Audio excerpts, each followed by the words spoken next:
우리 삶을 움직이는 뉴스, 중심 잡힌 시선으로 전하겠습니다. 황보선의 출발 새 아침. 자, 한명숙 전 총리가 유죄 판결을 받았던 사건을 둘러싼 이른바 모해 위중 교사 의혹. 이게 좀 일단락되는 국면입니다. 위법 수사, 재심 가능성 놓고 치열한 진실 공방을 벌였던 10년에 걸친 사건의 핵심, 그 사건 속의 법적 쟁점 살펴보겠습니다. 자, 명쾌한 해설 분석으로 청취자들 인기를 얻고 있는 구자랑 변호사 스튜디오에 나왔습니다. 안녕하십니까? 예, 안녕하세요. 구자랑 변호사입니다. 네. 자, 먼저 이제 지금 이 사안을 좀 이해하기 위해서는 간단하게 이제 두 가지로 나눠서 봐야 되겠죠, 사건을? 예, 맞습니다. 먼저 한 전 총리의 그 사건요. 예. 그다음에 두 번째는 그 증인 얘기 나왔으니까 증인에 대한 얘기. 예. 나눠서 설명 좀 해주시죠. 예. 먼저 알아야 할 사건이 한명숙 전 총리의 불법 정치자금 수수 사건입니다. 예. 한 전 총리가 건설회사 한신경영의 전 대표 한만호 씨로부터 2007년경에 총 3차례에 걸쳐 9억 원의 불법 정치자금 수수한 사건, 이게 이제 핵심 사건이고요. 네. 당시 1심에서는 무죄가 됐지만 2심에서는 이제 바뀌어가지고 유죄로 실형 2년에 추징금 8억 8천만 원 선고됐고, 상고돼가지고 대법원에서 전원합의체까지 이게 회부돼가지고 굉장히 치열하게 다퉈졌습니다. 네, 근데 예. 결과적으로는 상고 기각되면서 이제 유죄가 확정됐고, 예. 근데 이제 여기서 이제 들여다봐야 되는 게 한 전 총리 사건에서는 정치자금 주었다라고 진술했던 이제 핵심 인물인 한만호 씨가 예. 수사 과정에서는 주었다라고 이제 검찰에서 쭉 진술을 했는데 법정에 나와서 그 진술을 번복했거든요. 예. 예. 그래가지고 이 증언에 대해서도 어느 쪽 이제 증언을 믿어야 되는지에 대해서도 굉장히 이제 논란이 있었습니다. 예. 근데 검찰에서는 이제 한만호 씨가 진술을 번복하니까 그 번복 진술에 대해서 이제 신빙성이 없다. 검찰에서의 진술이 더 믿을만하다라는 거를 밝히기 위해서 예. 한만호 씨랑 같이 수용되어 있던 동료 재소자들을 증인으로 불렀습니다. 그래서 예. 동료 재소자들 증언에 의해서 한만호 씨가 수사 경과 이제 과정에서 쭉 이제 대화를 했었는데, 한명숙 전 총리한테 돈을 준 게 맞는데 내가 이런저런 사정에 의해서 입장을 바꿔서 이제 번복 진술을 해서 준 적이 없다라고 말을 바꾼 것이다. 이런 예. 진술을 이제 법정에서 증언으로 얻어냅니다. 그래서 지금 최근에 가장 문제됐던 건 이제 이 재소자들에 대한 부분이거든요. 예. 그래서 재소자들이 이렇게 증언했던 것이 결국은 모해 위증을 한 것이다. 그리고 검찰이 이 모해 위증 교사를 한 것이다. 예. 이게 문제가 되는 거는 그 동료 재소자들 증언으로 한만호 씨 이제 번복 진술이 무력화되면서 모해 위증이 되면 이제 한명숙 전 총리 이제 유무죄도 이제 바뀔 수 있었지 않았냐. 예. 이제 이런 측에서 이제 제기되는 내용이고요. 그거에 대해서는 이제 의혹이 제기되니까 대검에서는 일단 무혐의라고 수사 결과를 이제 냈었는데, 예. 박범계 장관이 그거에 대해서 수용을 하지 않고 예. 진행 과정이나 이런 거에서 이제 불공정성이 있지 않았느냐 이러면서 이제 수사 지휘를 했지만, 최근 네. 이제 대검 부장회의까지 거치면서 무혐의 의견이 이제 타당성이 이제 재확인된 그런 수순이 된 것입니다. 그렇군요. 자, 그러면 이번에 문제가 됐던 이 혐의 모해 위증, 모해 위증 교사. 자, 이게 모해, 이 무슨 말인지 한번 좀 일단 네. 알아보죠. 우리가 흔히 아는 거는 이제 일반 위증죄가 있고 거기에 이제 불법이 가중된 모해 위증죄가 있거든요. 네, 예. 그 일반 위증죄는 이제 법정에서 선서한 증인이 위증을 했을 경우에 성립되는 것이라서 그 네. 위증의 목적, 이유는 따지지 않습니다. 네.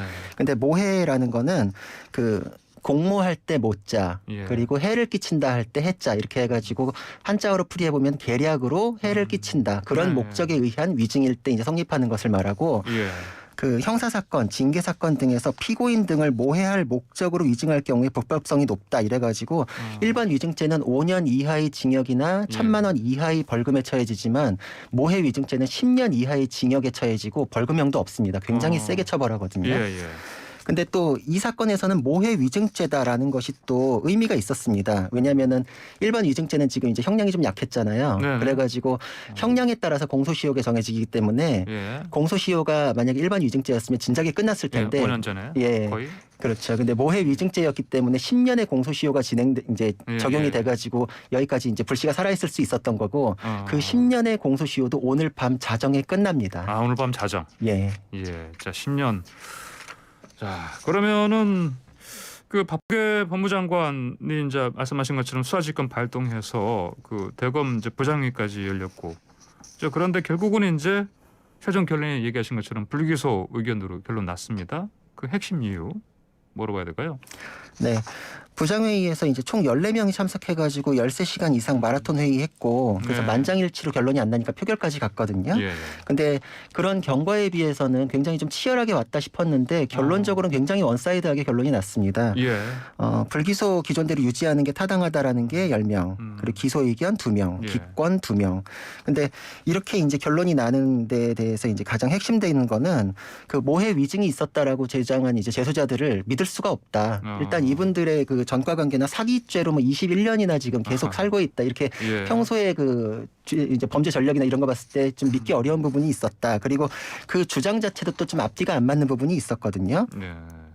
재소자들이 검찰로부터 위증교사 받았다 이렇게 주장했지만 재소자들이 이제 여러 명이었는데 그 중에서 누구는 그런 일이 있었다 그러지만 또 같이 있었던 누구는 또 그런 일 없었다고 이제 지금 진술들이 엇갈렸고 그래요. 예. 그리고 위증교사 받았다 이렇게 주장한 2명도 실제 조사가 진행되면서는 또 진술을 또 번복을 했습니다. 그거 아니었다 또 이렇게. 아 그래요? 예, 이번 조사에서도 그러니까 또 진술이 엎치락뒤치락 또 한 거죠. 예. 그리고 과거 한 전 총리 사건에서도 진술들이 계속 번복됐기 때문에 그때도 수사에 대한 내용들이 증언에서 나왔었는데 그때 위법 수사에 대한 내용은 주장되지 않았었습니다.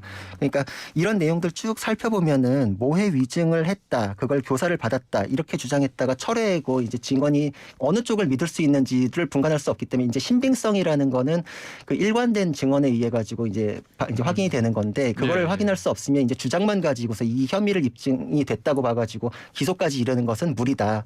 그것이 이제 가장 핵심적인 사유였습니다. 그렇군요. 자, 애초에 박범계 법무장관이 수사 지휘권 발동할 때는 어떤 목표가 있었을 텐데요. 그렇지 않습니까? 근데 조만간 이제 대검 총장 대행이 대응을 했는데 여기에 뭐 일각에서는 뭐 허를 찔렀다 이런 평가가 나오고 있습니다. 예, 맞습니다. 예. 이번 박범계 장관 수사 지휘는 직접 기소를 하라는 건 아니었는데 사실 그 내용을 보면은 자의적 사건 배당과 비합리적 의사결정 등 여러 문제점이 있어서 예. 이를 바로잡을 필요가 있다. 이렇게 이제 수사 지휘를 이제 이유를 밝혔고요.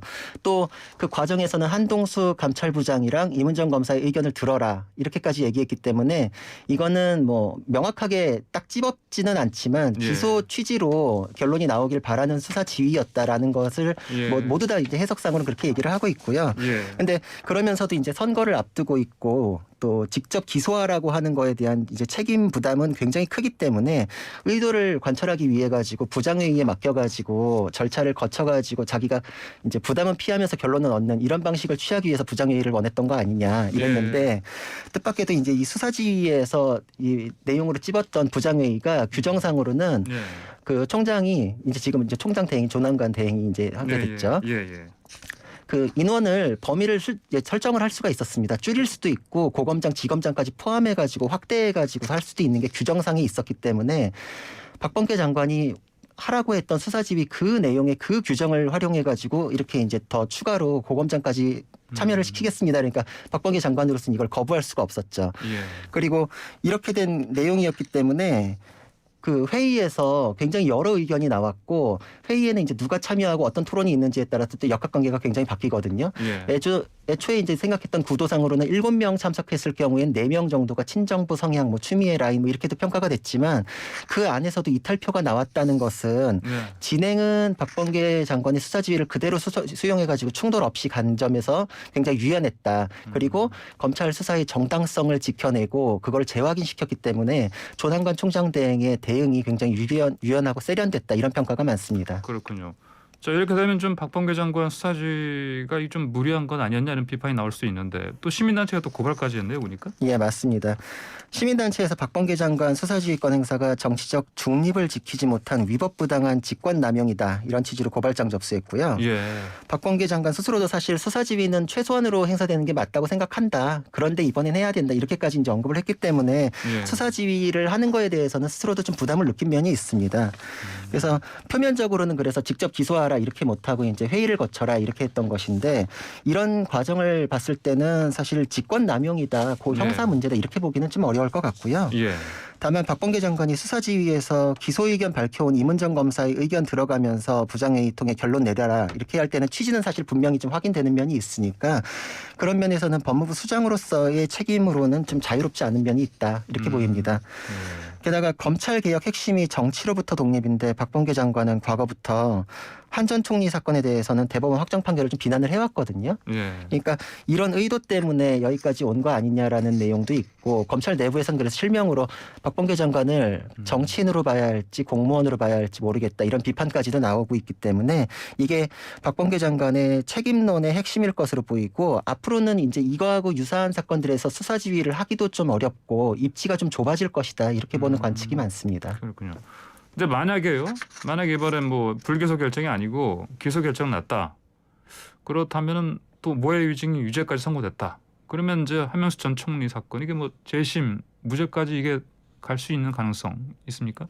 사실 그렇지는 않습니다. 그렇게 단언할 수는 없었던 게 예. 한 전 총리 사건 부분을 좀 살펴보면은 이게 지금 이제 모해 위증 이 부분에 너무 이제 매몰돼 가지고 그 부분에 대해서 언급이 좀 없는 부분이 있는데 예. 총 9억 원이 그 한 덩어리가 아니라 금액이 세 차례에 걸쳐 나눠졌기 때문에 좀 떼서 봐야 됩니다. 근데 그때 사건에서도 그 3억 부분에 대해서는 대법원 전원합의체에서도 대법관이 전원일치 유죄 의견이었고요. 예.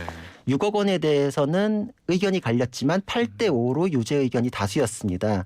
그리고 그 3억 부분에 대해서 다시 살펴보면은 그 한명숙 전 총리의 측건이 예. 3억 원을 받은 게 맞다. 그런데 다만 한 전 총리는 몰랐다. 이렇게 변명을 했지만 이제 그 변명이 받아들여지지 않았던 이유가 그 3억 원 중에 1억 원권 수표가 한만호 씨한테서 발행이 돼가지고 한 전 총리의 동생의 전세보증금으로 사용한 수표 내역이 발견이 됐습니다. 그래서 이건 이제 관련자 증언하고 물증이 나왔거든요. 예. 한만호 씨하고 한명숙 전 총리의 동생은 서로 모르는 사이였고요. 그러니까 이제 한 전 총리의 개입 없이 이게 가능하지 않았다. 이게 대법원 판단이었기 때문에 이번 사건의 증언이 유일한 증거인 부분도 아니고 그리고 3억하고 6억하고를 또 떼서 봐야 되기 때문에 정말 적극적으로 해석한다고 해도 3억 부분에 대해서는 이번 결론으로 이 재심까지 가서 무죄로 뒤집을 수 있는 그런 정도의 내용이라고 보긴 좀 어렵고 예. 6억에 대해서는 가능성은 있었지만 그때도 사실 번복 진술이 나와가지고 그거에 대해서 어느 쪽을 믿는지가 다투어졌었기 때문에 과거에 믿었던 증언이 이번에 비로소 뒤집어졌다. 이런 식은 또 아니라서 예. 적극적으로 뭐 다 뒤집어질 수 있었다. 이렇게 확신적으로 확언하기는 좀 어려운 사건입니다. 그렇군요. 근데 한 전 총리는 뭐 스스로 재심을 주장한 적은 없지 않습니까? 예, 맞습니다. 근데 이게 10여 년 전 사건인데 이렇게 부각되는 이 상황 어떻게 봐야 됩니까?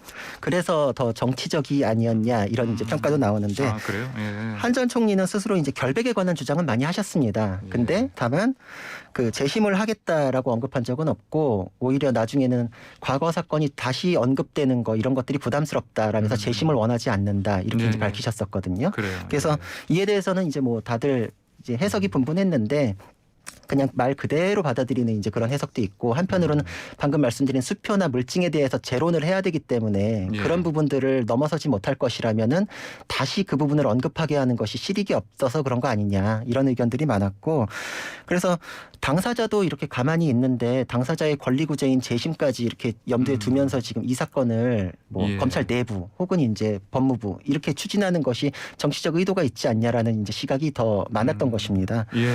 그래서 이번 사건은 그 방금 말씀드린 것처럼 결국 끝까지 가더라도 재심으로 전부 다 뒤집기는 좀 쉽지는 않은 사건이었기 때문에 예. 내용을 봤을 때는 이런 내용으로 검찰의 그 과거 수사에 대해서 문제를 수사 관행이요? 제기하고 예. 또 한명숙 전 총리를 그렇게 해서 이제 대응되게 해서 명예를 회복하고 또 한편으로는 지금 피선거권이 박탈된 상태거든요. 한 전 총리에 대해서 아마 이런 부분을 정리해주기 위한 사면을 위한 사전 포석 아니었냐 이런 예. 해석론이 유력했는데 네네. 지금은 이제 현재로서 이제 그것마저도 좀 이제 좌절이 되어가는 상황으로 보입니다. 예. 자 마지막으로 그러면 이제 이 결과 관련해서 박 장관이 별 뭐 언급이 없었는데 뭐 수용하지 않을 가능성 뭐 있습니까?